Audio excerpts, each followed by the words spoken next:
So, yung technique pala nito mga kabarks, kung hindi nyo na-experience gumawa nito. Umpisa muna sa gilid. Papasok. Ayan. Nung hindi pa ako marunong nito, lagi akong nasusugatan dyan sa gilid. Ayan.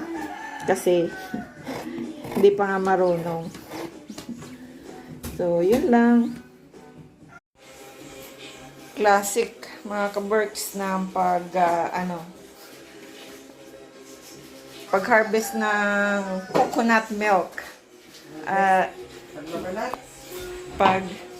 Kasi magluluto si mother ng laing. Yeah. Sarap yan. Tapos tuyo. Yan.